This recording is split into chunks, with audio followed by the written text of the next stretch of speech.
Vamos então passar para a última pergunta. Jornalista Antônio Timóteo, UOL. Boa noite, ministro, aqui no fundo.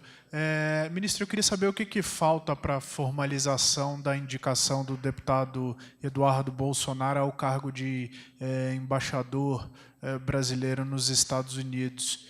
O que a Casa Civil está aguardando para encaminhar essa mensagem ao Senado Federal? Bom, primeiro, precisamos da ordem do presidente. A seguir, é encaminhado para a Comissão de Relações Exteriores do Senado Federal. E depois vai para o plenário do Senado Federal.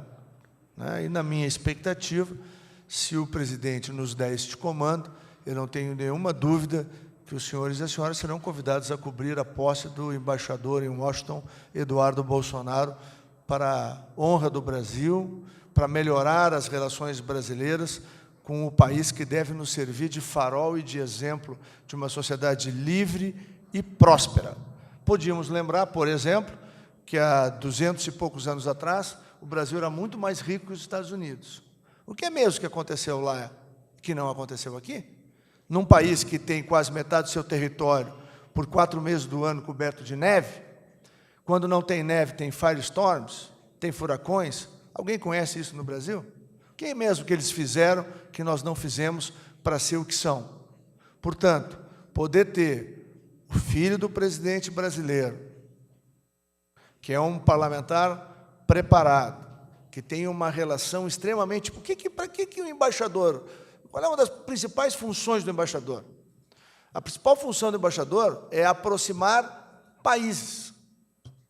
E que forma melhor de aproximar ainda mais os Estados Unidos do Brasil do que o filho do presidente, amigo do presidente Trump, amigo da família, dos filhos do presidente Trump, poder fazer esse trabalho.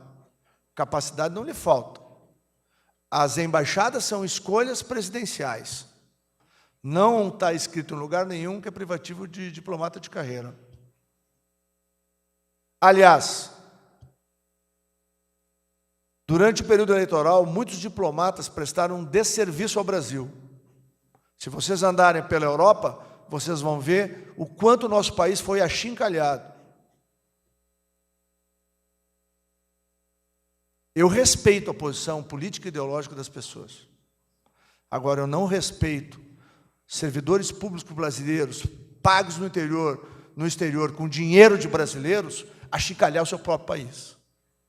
Eu mesmo já fiz 3 entrevistas, graças à ajuda do embaixador espanhol na Espanha, com órgãos de imprensa, para desfazer as mentiras que foram construídas na Europa em relação ao nosso país.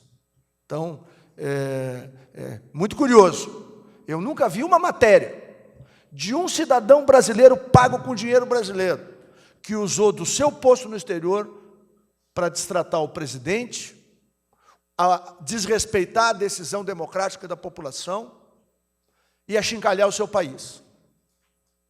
Eu tenho o maior respeito, porque as pessoas que se formam no Itamaraty passam por um concurso público duríssimo, são altamente qualificadas. Agora, isso não lhes dá o direito de, por sua matiz ideológica, tentar destruir a reputação do nosso país. Isso nós não admitimos. Eu, como brasileiro, como cidadão, me nego a aceitar. Isso é uma barbaridade que fizeram no Brasil. Eu nunca vi ninguém fazer nenhuma matéria defendendo o Brasil. As matérias são o reino da Noruega, porque a Angela Merkel, porque o Macron diz não sei o que da Amazônia. Vamos brincar com a internacionalização da Amazônia, para descobrir o dia que o comando de guerra na selva vai ter que botar em prática o que eles me ensinaram há 7 anos atrás. Deputado, nós não temos como impedir uma invasão estrangeira no Brasil diante da internacionalização possível da Amazônia. Agora nós treinamos e nos preparamos para que, se eles entrarem aqui, daqui eles não saem. Ali eu vi o amor pelo Brasil que muitos e muitos servidores de embaixadas brasileiras, particularmente na Europa e Estados Unidos, deveriam professar, e não professaram. Eu acho um desrespeito ao dinheiro dos impostos, que os sustenta com regalias com automóveis, festas com bom uísque, e o país deles achincalhado apenas porque o povo brasileiro contrariou a sua posição ideológica. Eu não vi ninguém fazer matéria sobre isso. Agora, a escolha de alguém que tem uma relação pessoal com o presidente mais poderoso do mundo, por que isso é um erro? Eu acho que não. Acho que é um gol de placa do presidente Bolsonaro. E eu tenho certeza, que na próxima manifestação popular que houver no Brasil, a população, assim como pediu reforma da Previdência, assim como defendeu o ministro Sérgio Moro, vai defender sim Eduardo, embaixador em Washington. E o presidente tem um compromisso: tornar esse grande país uma grande nação. Mesmo os que são contra nós, lá na frente, vão agradecer o trabalho que o presidente Bolsonaro faz e fará nos próximos anos. Porque o país que nós vamos ter daqui 2 ou 3 anos será um país onde haverá oportunidade para todos. E será um país que a gente pode ver no presente com segurança e olhar para o futuro, para quem é pai, para quem é mãe, sem nenhum medo de ver que tem futuro para os seus filhos. O Eduardo fará parte da construção disso, numa aliança com um país que só tem coisas boas para nos dar. Os seus exemplos, os seus princípios, os seus valores. E, por fim, a mais forte economia ocidental do planeta, que tem muitos investimentos para fazer no Brasil e gerar milhões de oportunidades, muitas vezes que serão ocupadas por quem hoje os critica.